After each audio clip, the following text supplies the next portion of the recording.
السلام عليكم ورحمة الله وبركاته.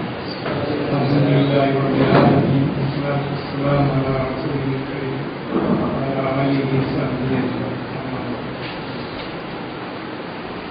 പ്രിയമുള്ള സഹോദരന്മാർ, എനിക്ക് നിങ്ങളുടെ മുമ്പാകെ ഇങ്ങനെ ഒരു അവസരം കിട്ടിയതിൽ വളരെ സന്തോഷമുണ്ട്. എല്ലാ സ്തുതിയും അല്ലാഹുവിന്. ഇവിടെ നിങ്ങളോട് സംസാരിക്കുവാൻ പറഞ്ഞത് ഇസ്ലാമിക കലണ്ടറിനെ പറ്റിയാണ്. കലണ്ടർ എന്ന് പറഞ്ഞാൽ എന്താണെന്ന് നമുക്കെല്ലാവർക്കും സാധാരണ ഗതിയിൽ അറിയാം. നാം എപ്പോഴും നമ്മുടെ ജീവിതത്തിൽ തീയതികൾ ഉപയോഗിക്കുന്നുണ്ട്. ഇന്നത്തെ തീയതി എന്താണെന്ന് ചോദിച്ചാൽ നമുക്ക് പറയാനുള്ളത് ഗ്രിഗോറിയൻ കലണ്ടറിന്റെ തീയതി മാത്രം. ഇവിടെ കുറെ കാലമായി യൂറോപ്യൻ സാഹിബന്മാർ വന്നതിന് ശേഷം ഈ ഗ്രിഗോറിയൻ കലണ്ടർ പ്രചരിപ്പിക്കപ്പെട്ടു. അതിനു മുമ്പ് ഇവിടെ ഹിജ്റ കലണ്ടർ നടപ്പിലുണ്ടായിരുന്നു. അത് അപ്രത്യക്ഷമായി. അതിനെപ്പറ്റി ഇപ്പോൾ ആർക്കും അറിയില്ല. ഇതേ അവസ്ഥ തന്നെയാണ് ഈ ലോകത്തിൽ മറ്റു പല പ്രദേശങ്ങളിലും. പല സ്ഥലങ്ങളിൽ പല കലണ്ടറുകൾ ഉണ്ടായിരുന്നുവെങ്കിലും ഇപ്പോൾ മുഴുവൻ ലോകവും തങ്ങളുടെ ആവശ്യത്തിനായി ഉപയോഗിക്കുന്നത് ഈ ഗ്രിഗോറിയൻ കലണ്ടർ സിസ്റ്റമാണ്. ഈ കലണ്ടറിനെ പറ്റി ജവഹർലാൽ നെഹ്റു 1954 കലണ്ടർ കമ്മീഷനോട് പറയുകയുണ്ട്, ഞങ്ങൾക്കിപ്പോൾ ഇന്ത്യക്ക് സ്വാതന്ത്ര്യം കിട്ടി, ഞങ്ങൾ സ്വതന്ത്രരാണ്. ഇവിടെ പല കലണ്ടറുകളും നിലവിലുണ്ട്. ഓരോ ഭാരതക്കാർക്കും അവരുടേതായ കലണ്ടറുകളുണ്ട്. 30ഓളം കലണ്ടറുകൾ ഇന്ത്യയിൽ തന്നെയുണ്ട്. പക്ഷെ ഇതൊന്നും തൃപ്തികരമല്ല. എല്ലാം അതിൻ്റെ പോരായ്മകളും കുറവുകളും ഒക്കെ. നാം ഇന്ന് മുഴുവൻ ലോകം അംഗീകരിച്ചിരിക്കുന്ന ഈ ഗ്രിഗോറിയൻ കലണ്ടർ പോലും അതിൻ്റെതായ പോരായ്മകളും തെറ്റുകളും ഒക്കെ ഉള്ളതാണ്. എങ്കിലും അതിനെ ഇപ്പോൾ ലോകം മുഴുവൻ അംഗീകരിച്ചിരിക്കുകയാണ്. നമുക്ക് നമ്മുടെ സ്വതന്ത്രമായ ഇന്ത്യയിൽ ഒരു കുറ്റമറ്റ തെറ്റില്ലാത്ത ഒരു കലണ്ടർ ഈ കലണ്ടർ കമ്മീഷൻ കണ്ടുപിടിക്കണം എന്ന് പറഞ്ഞിട്ടായിരുന്നു അദ്ദേഹത്തിൻ്റെ ആഹ്വാനം. അത് ഇതുവരെ അംഗീകരിച്ചില്ല. പക്ഷേ നമുക്ക് മുസ്ലിംകൾക്ക് അല്ലാഹു അയച്ച ഖുർആൻ നമ്മുടെ അടുത്തുണ്ട്. ഖുർആൻ നമ്മോട് എല്ലാവരോടും പറയുന്നു, അഫലാ യതദബ്ബറൂനൽ ഖുർആൻ അം അലാ ഖുലൂബിൻ അഖ്ഫാലുഹാ. അവർ ഈ ഖുർആനിൽ ചിന്തിക്കുന്നില്ലേ? അവരുടെ ഹൃദയങ്ങൾ പൂട്ടപ്പെട്ടിരിക്കുകയാണോ?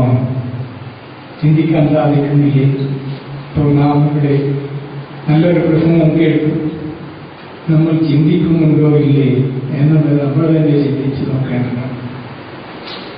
ഖുർആനിൽ അല്ലാഹു പറയുന്ന ഈ വാക്ക് നാം ഓരോരുത്തരോടും ചോദിക്കുന്ന ചോദ്യമാണ്. എല്ലാവരും ചിന്തിക്കുവാൻ ബാധ്യപ്പെട്ടാലും ഓരോ വ്യക്തിയും ചിന്തിക്കേണ്ടത്.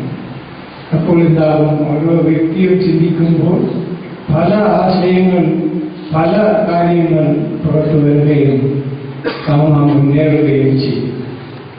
പക്ഷെ മുമ്പ് പറഞ്ഞ മാതിരി ചിന്ത ഇല്ലെങ്കിൽ അതവിടെ തന്നെ കിടക്കും. നമുക്കറിയാം, മനുഷ്യൻ ആദ്യം തന്നെ ഇങ്ങനെയുള്ള നാം ഇന്ന് ജീവിക്കുന്ന ലോകത്തെ പോലെയല്ല, ഒരു ലോകത്തല്ല മനുഷ്യൻ ജീവിച്ചിരുന്നത്. ഖുർആനിൽ തന്നെ നമുക്ക് കാണുന്നത് ആദം അലൈഹിസ്സലാമിന്റെ 2 മക്കൾ ഒരാളെ കൊന്നതിന് ശേഷം മറവ് ചെയ്യേണ്ടത് എങ്ങനെയാണ് എന്ന് പോലും അറിയാത്തൊരവസ്ഥയിൽ അള്ളാഹു രണ്ട് പറവകളയച്ച് അതെങ്ങനെ ചെയ്യണമെന്നത് കാണിച്ചതായ ആ സംഭവം ഖുർആനിൽ നാം കാണുന്നു. ഒന്നും അറിയില്ലായ്മയിൽ നിന്നാണ് മനുഷ്യൻ ബാഹ്യ ലോകത്ത് നോക്കിക്കൊണ്ട് പഠിച്ച് ഇന്ന് ഈ തരത്തിലെത്തിയിരിക്കുന്നത്. നമുക്കറിയാം, ഒരു 50 വർഷം പിറകോട്ട് പോയാൽ തന്നെ നാം ഇന്ന് ഉപയോഗിക്കുന്ന ഈ മൊബൈലുകളും ഈ കമ്മ്യൂണിക്കേഷൻ സിസ്റ്റങ്ങളും പല സ്ഥലത്തെ കാഴ്ചകൾ ഇവിടെ നിന്ന് കാണുന്നതായ ഇതൊന്നും നമ്മുടെ ബാല്യകാലത്ത് ഉണ്ടായിരുന്നില്ല. ഇതിനൊക്കെ ചിന്തിക്കാൻ പോലും സാധിക്കും. നിങ്ങൾ കേട്ടിട്ടുണ്ടോന്നറിയില്ല, ഇന്ത്യക്ക് സ്വാതന്ത്ര്യം കിട്ടിയ വിവരം ലക്ഷദ്വീപുകാരൻ, ഞാൻ ലക്ഷദ്വീപുകാരനാണ്, മീക്കോയിക്കാരനാണ്, ലക്ഷദ്വീപുകാർ അറിഞ്ഞത് 3 മാസം കഴിഞ്ഞതിന് ശേഷം. നിങ്ങൾക്ക് വിശ്വസിക്കാൻ പോലും പറ്റില്ല. കാരണം എന്താണെന്ന് വെച്ചാൽ കമ്മ്യൂണിക്കേഷൻ ഇല്ല. സ്വാതന്ത്ര്യം കിട്ടിയത് ആഗസ്റ്റ് മാസത്തിലാണ്. അന്ന് ലക്ഷദ്വീപിൽ നിന്ന് ബോട്ടുകൾ വൻകരയ്ക്ക് വരില്ല. കാരണം കാലാവസ്ഥ മോശമാണ്, മഴ പെയ്യുന്ന കാറ്റ്. അതുകൊണ്ട് ലക്ഷദ്വീപിൽ നിന്നുള്ള ബോട്ടുകളൊന്നും വൻകരയ്ക്ക് വരില്ല. അതുകൊണ്ട് കാലാവസ്ഥ ശരിയായി ബോട്ടുകൾ കരയിൽ വന്ന് തിരിച്ചു പോയാൽ മാത്രമേ ഇവിടെ കരയിലുള്ള വിവരങ്ങൾ ലക്ഷദ്വീപിലേക്ക് എത്തൂ. അതായിരുന്നു അന്നത്തെ അവസ്ഥ 50 വർഷത്തിന് മുമ്പ്. ഇപ്പോഴും ഇവിടെ ഇരുന്നുകൊണ്ട് തന്നെ ലക്ഷദ്വീപിലെ ആളുകളോട് സംസാരിക്കാനും അവരെ കാണാനും ഒക്കെ സാധിക്കും. എന്നിട്ട് ഞാൻ ഈ പറയാൻ പോകുന്ന സംഗതി നാം വളർന്നിട്ടുണ്ടോ ഇല്ലേ എന്നുള്ളത്. അന്നത്തെ അതേ അവസ്ഥയിൽ തന്നെയാണ് നമ്മുടെ മുസ്ലിം ലോകം ഇപ്പോഴും കിടക്കുന്നത്. അന്നൊരു സംഭവം ഉണ്ടായത് 1965. അപ്പോഴാണ് ഇന്ത്യ ഗവൺമെന്റ് ലക്ഷദ്വീപുകാരെ പരിഷ്കരിപ്പിക്കാനായി, നന്നാക്കിയെടുക്കുവാനായി സെൻട്രൽ ഗവൺമെന്റ് തന്നെ ഏറ്റെടുത്ത് കാര്യങ്ങൾ ചെയ്യാൻ തുടങ്ങി. അപ്പോൾ കപ്പലുകൾ വന്നു. പായ്ക്കപ്പലിന് പകരം എഞ്ചിൻ വെച്ച കപ്പലുകൾ വന്നു. അങ്ങനെ അഡ്മിനിസ്ട്രേറ്റർമാർ വന്നു. കോഴിക്കോടായിരുന്നു അന്ന് അഡ്മിനിസ്ട്രേറ്ററുടെ കേന്ദ്രം. അങ്ങനെ അവിടെ നിന്ന് അന്ന് അഡ്മിനിസ്ട്രേറ്ററായിരുന്ന ശ്രീ മുർക്കോത്ത് രാമുണ്ണി, കേട്ടിട്ടുണ്ടാവാം, എഴുത്തുകാരനാണ് അദ്ദേഹം. അദ്ദേഹമായിരുന്നു ലക്ഷദ്വീപിലെ അഡ്മിനിസ്ട്രേറ്റർ. അദ്ദേഹം കോഴിക്കോട്ട് ഈദുൽ ഫിത്തർ ആചരിച്ചതിന് ശേഷം കപ്പലിൽ കയറി ലക്ഷദ്വീപുകളിലേക്ക് പോവുകയാണ്. ഇന്ന് ഇവിടെ പെരുന്നാൾ കഴിഞ്ഞു. ലക്ഷദ്വീപിലേക്ക് കപ്പൽ കയറി അദ്ദേഹം പോയി ഒരു ദ്വീപിൽ എത്തിയപ്പോൾ ആ ദ്വീപിൽ നിന്ന് ആരും കപ്പലിലേക്ക് വന്നില്ല. കപ്പലിൽ ഉള്ളവർക്ക് ഇറങ്ങണമെങ്കിൽ ദ്വീപിൽ നിന്ന് ബോട്ട് പോയി അവിടെ ഇറക്കണം. അതാണ് അവിടുത്തെ സമ്പ്രദായം. അതുകൊണ്ട് അഡ്മിനിസ്ട്രേറ്റർക്ക് ഒന്നും ചെയ്യാൻ പറ്റിയില്ല. പിന്നെ അവർ ദ്വീപുമായി ബന്ധപ്പെട്ടു. അന്ന് മൊബൈൽ ഉണ്ടായിരുന്നില്ല. VHF ഉപയോഗിച്ച് അവർ ദ്വീപിലുള്ള ഓഫീസർമാരോട് ചോദിച്ചപ്പോൾ അവർ പറഞ്ഞു, ഇന്ന് ഇവിടെ പെരുന്നാളാണ്, മുസ്ലിംകൾ ഇന്ന് ജോലിയെടുക്കുകയില്ല, അവർ വരികയില്ല. അപ്പോൾ അദ്ദേഹം വിചാരിച്ച് ശരി, ഏതായാലും ഇനി അടുത്ത ദ്വീപിലേക്ക് പോകാം എന്ന് പറഞ്ഞിട്ട് എന്റെ ദ്വീപായ മിനിക്കോയ് ദ്വീപിലേക്ക് അദ്ദേഹം തിരിച്ചു. പിറ്റേ ദിവസം മിനിക്കോയിൽ എത്തിയപ്പോൾ അന്ന് മിനിക്കോയിൽ പെരുന്നാളാണ്. ഇത് ഈദുൽ അതായിരുന്നു അവർ. അപ്പൊ അവിടെ അദ്ദേഹത്തിന് കുറെ സാധനങ്ങൾ ഇറക്കാനുണ്ടായിരുന്നു. കപ്പൽ ഡ്രൈലോ അങ്ങനെ പോകണം. എല്ലാം പ്ലാൻ ചെയ്തിട്ടുള്ള പ്രോഗ്രാമുകളാണ്.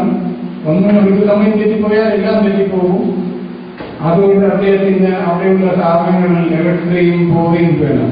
എങ്ങനെയോ ആളുകളോട് പറഞ്ഞു ആ സാധനങ്ങൾ അവിടെ ഇറക്കി. എങ്കിലും അവിടെ ഒരു അനിഷ്ട സംഭവം ഉണ്ടായി. അഡ്മിനിസ്ട്രേറ്റർ വളരെ വിഷമത്തിലായിപ്പോയി. അദ്ദേഹം ഡൽഹിക്ക് വിവരം അറിയിക്കുകയും ഡൽഹിയിൽ നിന്ന് ഉടനെ കൊച്ചിയിലേക്ക് ഒരു നേവൽ ഷിപ്പ് പട്ടാളമായി മിനിക്കോയിലേക്ക് എത്തണമെന്ന് ഓർഡർ കൊടുക്കുകയും ചെയ്തു. പിറ്റേ ദിവസം മിനിക്കോയിൽ പട്ടാളം എത്തി.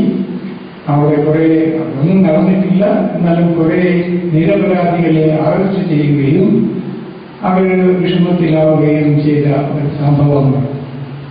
ആ സംഭവമായിരുന്നു എന്നെ ഈ വിഷയം ചിന്തിക്കുവാനായി പ്രേരിപ്പിച്ചത്. ഈ ശരിയായ പരിപൂർണമായ ഇസ്ലാമിക വ്യവസ്ഥയിൽ കുഴപ്പം സൃഷ്ടിക്കാനുള്ള ഒരു പെരുന്നാൾ ഉണ്ടാകുമോ എന്നാണ് ഞാൻ ചിന്തിച്ചത്. അതിനെപ്പറ്റി പഠിച്ചു നോക്കിയപ്പോൾ അതങ്ങനെയല്ല. പെരുന്നാൾ മുൻകൂട്ടി തന്നെ നമുക്ക് നിശ്ചയിക്കാൻ പറ്റും. ഒരു ദിവസത്തിൽ തന്നെ ലോകം മുഴുവനും പെരുന്നാൾ ആചരിക്കാൻ പറ്റും. അങ്ങനെ തന്നെയാണ് ഇസ്ലാമിക ശരീഅത്ത് പറയുന്നത്. പക്ഷേ ഇപ്പോഴും കഴിഞ്ഞ ഈദുൽ അദ്ഹ പോലും 3 ദിവസത്തിലാണ് പല സ്ഥലങ്ങളിലും നടന്നത്.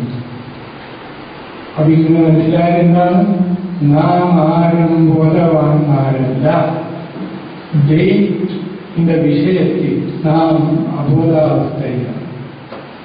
കാരണം എന്താണെന്ന് ചിന്തിച്ചാൽ അല്ലാഹു സുബ്ഹാനഹു വ തആല ഖുർആൻ തന്നിരിക്കുന്നത് പരിപൂർണ വ്യവസ്ഥയോടുകൂടിയാണ്. മനുഷ്യൻ ലോകത്ത് ജീവിക്കാനുള്ള എല്ലാ കാര്യങ്ങളും ഈ വേദത്തിൽ അല്ലാഹു അടക്കിയിട്ടുണ്ട്.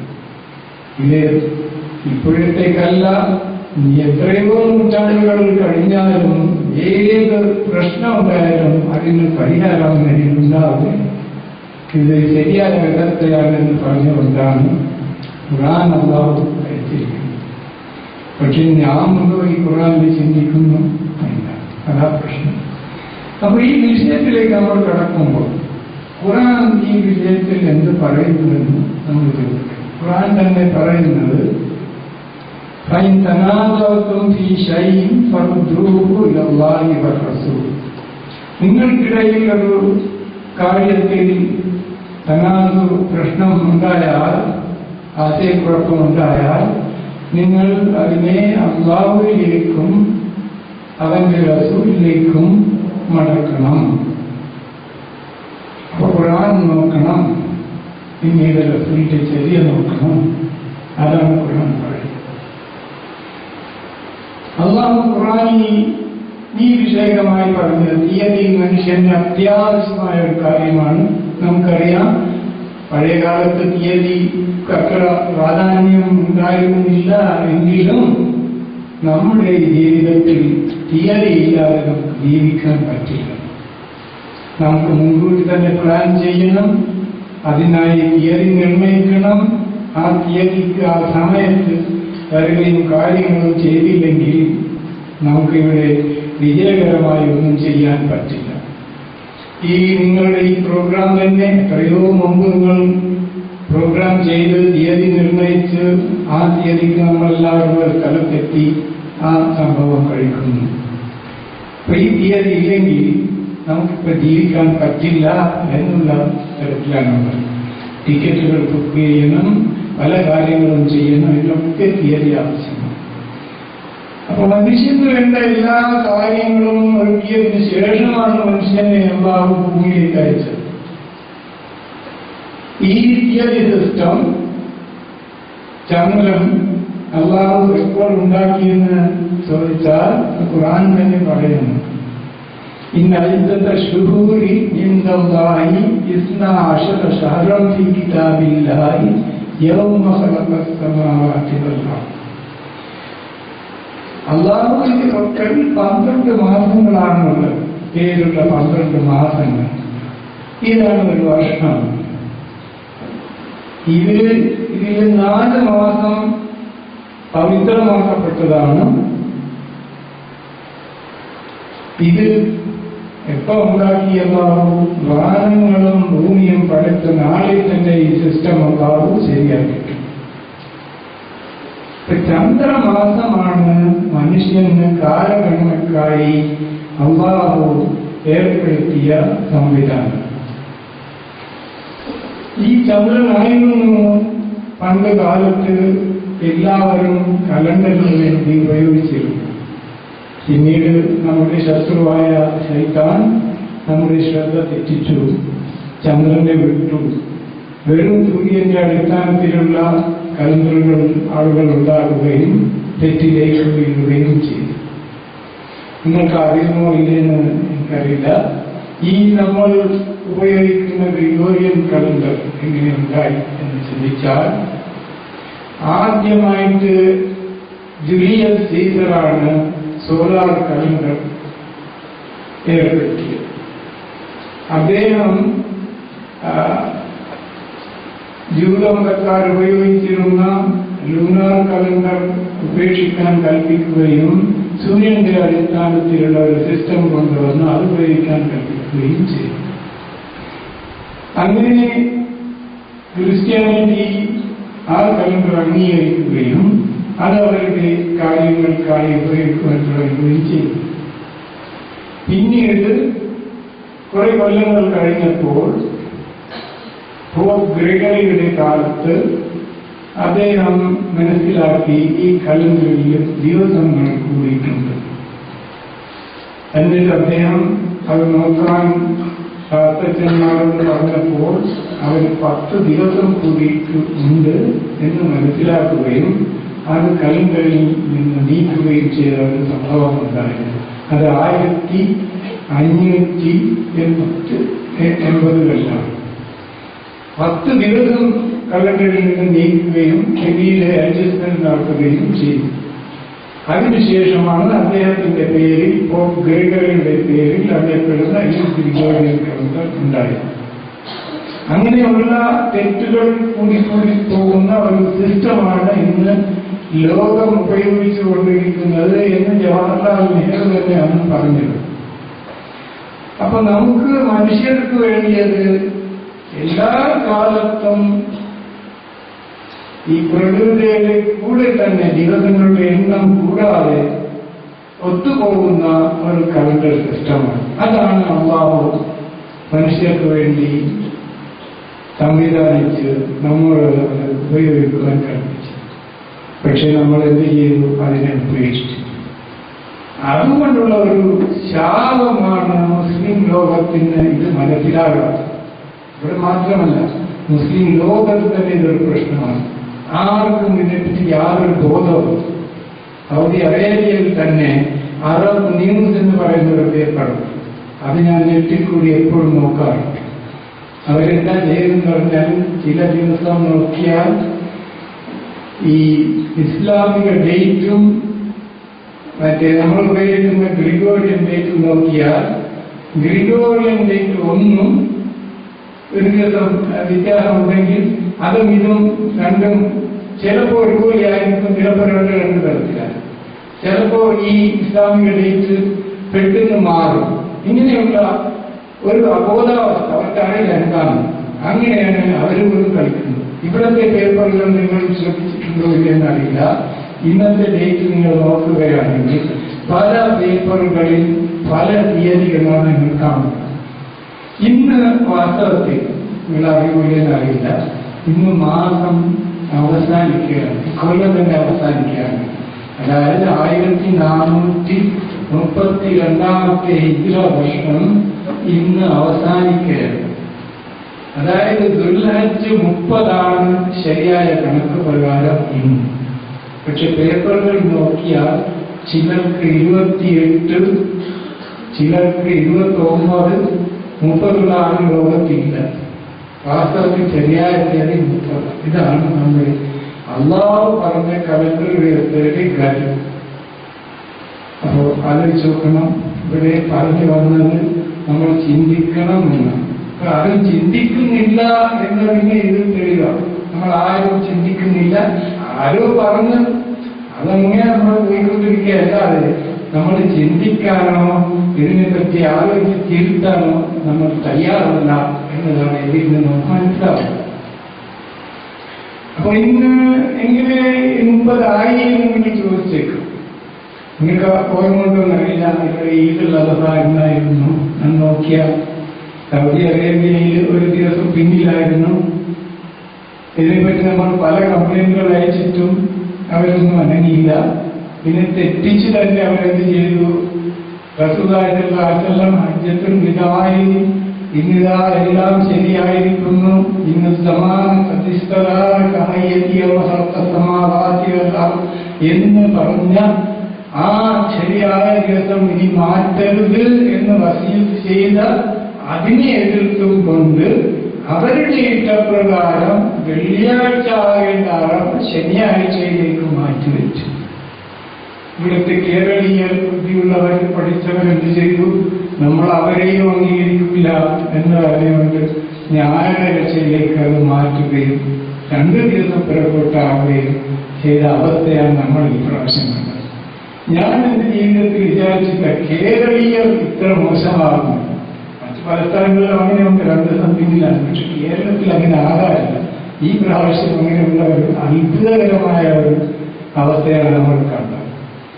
അപ്പോൾ തിയറിയിൽ തീരെ അൺകോൺഷ്യസ് ആയിട്ടാണ് മുസ്ലിം സമൂഹം ഇന്ന് ജീവിക്കുന്നതെന്ന് വേണം പറയാം. അതുകൊണ്ട് തന്നെയായിരിക്കാം ഈച്ച പോയിട്ട് അവിടെ ഇരുന്നത്. വാസ്തവത്തിൽ ശരി തന്നെയാണ്. അപ്പൊ നമ്മൾ ചിന്തിക്കേണ്ടതുണ്ട്, ഉണരേണ്ടതുണ്ട് എന്നാണ് പറയുന്നത്. അപ്പൊ ഈ തിയറിയുടെ വിഷയത്തിൽ അല്ലാഹു ഖുർആനിൽ പറയുന്നത്, ഖുർആനിൽ എല്ലാം നമുക്ക് തെളിവായിട്ടുണ്ട്. പക്ഷേ പറയുന്നത് കേൾക്കുന്നത് ഖുർആനിലെ ഈ തിയറി കണ്ടുപിടിക്കുന്നതിനെ പറ്റി ആദരവില്ല, ഹദീസാണ് പിന്നെയുള്ളത്. ആ ഹദീസിൽ പറയുന്നത് സൂമു ലിറുയതിഹി വഅഫ്തിറു ലിറുയതിഹി ആണ്. ഈ സൂമു ലിറുയതിഹി വഅഫ്തിറു ലിറുയതിഹി എന്താണെന്ന് ആളുകൾ മനസ്സിലാക്കുന്നില്ല. ആളുകളുടെ ഹൃദയത്തിലുള്ളത് ഹിലാലാണ്. ഹിലാൽ എന്ന പദം തന്നെ ഖുർആൻ കൃത്യം കാണില്ല. അപ്പൊ അതാണ് ഹൃദയത്തിൽ ഇപ്പോഴുള്ളത്. എന്ന് പറഞ്ഞ ഉടനെ അവർ വിചാരിച്ച എന്താണ്? ചന്ദ്രൻ നിലാവ് കണ്ടാൽ നിങ്ങൾ നോമ്പ് തുടങ്ങിക്കോളി, നിലാവ് കണ്ടാൽ നിങ്ങൾ നോമ്പ് അവസാനിപ്പിച്ചോളി എന്ന് പറഞ്ഞ മാതിരിയാണ് ജനങ്ങൾ മനസ്സിലാക്കിയത്. ഇത് സാധ്യമാണ്. നിങ്ങൾ ചിന്തിച്ചു നോക്കും.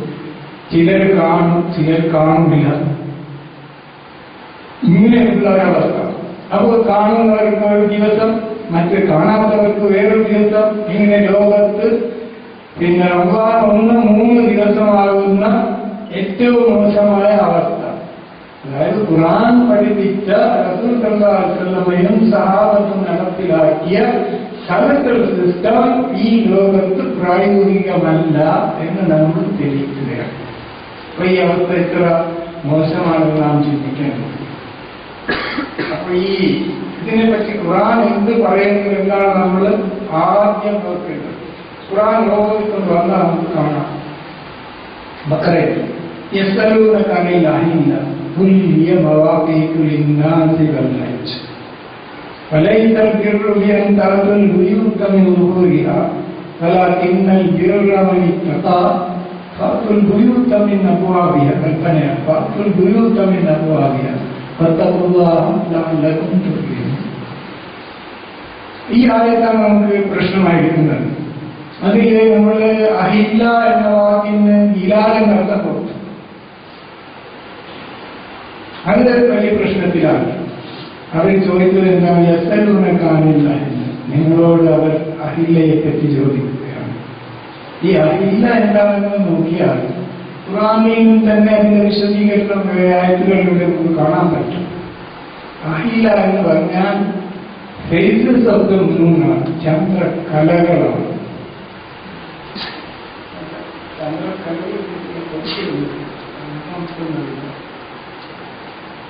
ആ ചന്ദ്രകലകൾ മാറി മാറി വരുന്ന കലകളാണ് ചന്ദ്രനുള്ളത്. നിങ്ങൾ കണ്ടിട്ടുണ്ടാവും. ചന്ദ്രൻ 2 ദിവസം വരെ ഒരുപോലെ നിൽക്കുകയില്ല, ഒരു സ്ഥാനത്ത് നിൽക്കുകയില്ല. സൂര്യനാണെങ്കിൽ എപ്പോഴും ഒരേ സമയത്ത് ഉദിക്കുന്നതായും ഒരേ സമയത്ത് ഒരേ സ്ഥലത്ത് അസ്തമിക്കുന്നതായും സാധാരണ നോട്ടക്കാരന് തോന്നും. അതിന് വ്യത്യാസമുണ്ട്. പക്ഷെ ആ വ്യത്യാസം നമുക്ക് പെട്ടെന്ന് മനസ്സിലാക്കാൻ പറ്റില്ല. ഒരേ സ്ഥലത്ത് സൂര്യൻ ഉദിക്കുന്നില്ല, ദിവസം മാറുന്നുണ്ട്. അത് വളരെ സ്ലോവാണ്. പക്ഷെ ചന്ദ്രൻ അങ്ങനെയല്ല. ചന്ദ്രൻ ഇന്നൊരു സ്ഥലത്ത് ഉദിച്ചാൽ നാളെ വേറൊരു സ്ഥലത്ത് ഉദിക്കും, വേറൊരു സമയത്ത് ഉദിക്കും. അതിന്റെ ആകൃതിക്കും വ്യത്യാസം വന്നിട്ടുണ്ടാകും.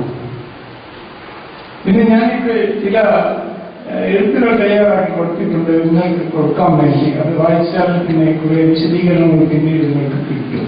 അത് നിങ്ങൾ കൊടുക്കാമെന്നാണ്.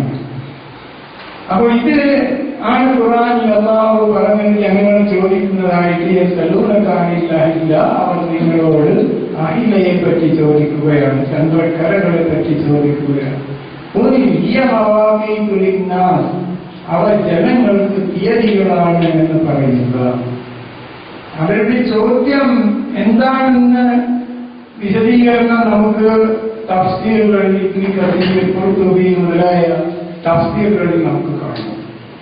അവര് ചോദിച്ചത് ഈ ചന്ദ്രൻ സൂര്യനെ പോലെയല്ല, ഒരു ദിവസം മാത്രമേ ഇത് സൂര്യനെ പോലെ വൃത്താകൃതിയിൽ നാം കാണുന്നുള്ളൂ, വേറെ ദിവസങ്ങളിലെല്ലാം അതിന് വ്യത്യാസമുണ്ട്, ഇതെങ്ങനെയാണ് ഉണ്ടാവുന്നത് എന്നാണ് അവർ ചോദിച്ചത്. അത് അവർക്ക് പറഞ്ഞു കൊടുത്താൽ അന്നത്തെ ആ ജനതയ്ക്ക് ഇതിന്റെ ടെക്നോളജി ഒന്നും മനസ്സിലാവില്ല. അതുകൊണ്ട് അല്ലാഹു റസൂലിനോട് കൽപ്പിച്ചത് ആ ജനങ്ങൾക്ക് തീയതി കാണിക്കാനുള്ള സംവിധാനമാണ് എന്ന് പറയുക. പിന്നീട് അവർ ചോദിച്ചിട്ട് അവർക്ക് മനസ്സിലായി. പിന്നെ ആ ആയത്തിന്റെ കണ്ടിന്യൂഷൻ നമ്മൾ നോക്കിയാണ് പറയുന്നത്, ഞങ്ങൾക്ക് വരുന്നത്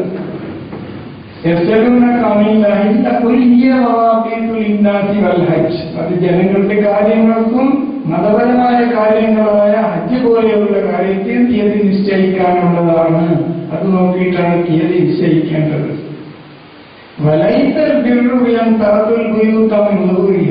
വീടുകൾക്ക് പിൻകാലയിൽ കൂടി കയറുന്നതിൽ പുണ്യമില്ല. സൂക്ഷ്മത പാലിക്കുന്നതിലാണ് നന്മയുള്ളത്. അതുകൊണ്ട് വാതിലുകളിൽ കൂടി അതിന്റെ വീടുകളിലേക്ക് അതിന്റെ വാതിലുകളിൽ കൂടി കിടക്കുക. അല്ലാഹുവിനെ സൂക്ഷിക്കുക, നിങ്ങൾ വിജയിക്കുക. അപ്പൊ ഇതൊരു ആയത്താണ്.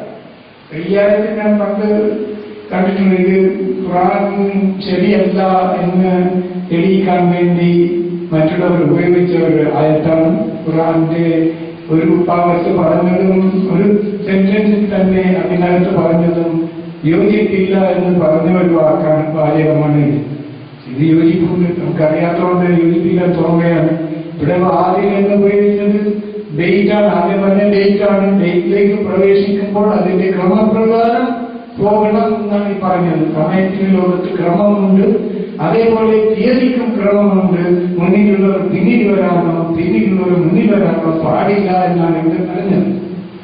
അത് മനസ്സിലാവണമെങ്കിൽ നമുക്ക് ഇതിന്റെ തത്വം മനസ്സിലാവും. അപ്പൊ ഇവിടെ പറഞ്ഞു വന്നത് സമയം ശരിയായി പാലിക്കണം. സമയം നമുക്ക് കാണിക്കുന്നത് എന്താണ്? സൂര്യനാണ് നമുക്ക് സമയം കാണിക്കുവാനായി അല്ലാഹു നിശ്ചയിച്ചിട്ടുള്ള സംവിധാനം. സൂര്യന്റെ ആംഗിൾ അത് നമ്മുടെ മതവുമായി ബന്ധപ്പെട്ടതാണ്, നമ്മുടെ ഹൊറൈസണുമായിട്ട് ബന്ധപ്പെട്ടതാണ്. നമ്മുടെ ചക്രവാളത്തിൽ നിന്ന് സൂര്യൻ ഇത്ര ഉയർന്നാൽ ഇത്ര സമയമായി ഇത് നമുക്ക് മനസ്സിലാക്കാൻ പറ്റും. പണ്ട് കാലത്ത് ഇതിനെ മനസ്സിലാക്കിയിരുന്നത് നിഴൽ കളഞ്ഞിട്ടായിരുന്നു. ഇന്ന് നമുക്ക് നിഴലൊന്നും ഇല്ലാതെ നമ്മുടെ വാച്ച് നോക്കിയിട്ട് തന്നെ സൂര്യൻ എവിടെ ഉണ്ടെന്ന് നമുക്ക് പറയാൻ പറ്റും. അങ്ങനെയാണ് നാം സമയം മനസ്സിലാക്കുന്നത്.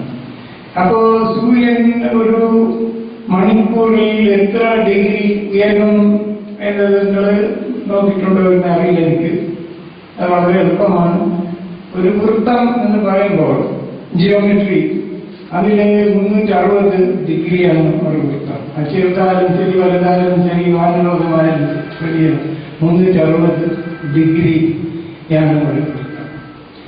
അപ്പൊ 360 ഡിഗ്രി ചുറ്റാൻ 24 മണിക്കൂർ എടുക്കുന്നെങ്കിൽ ഒരു മണിക്കൂർ എത്ര എന്ന് നമുക്ക് കണക്കൂട്ടാം. എത്രയായിരിക്കും എന്ന് പറയാൻ പറ്റുമോ?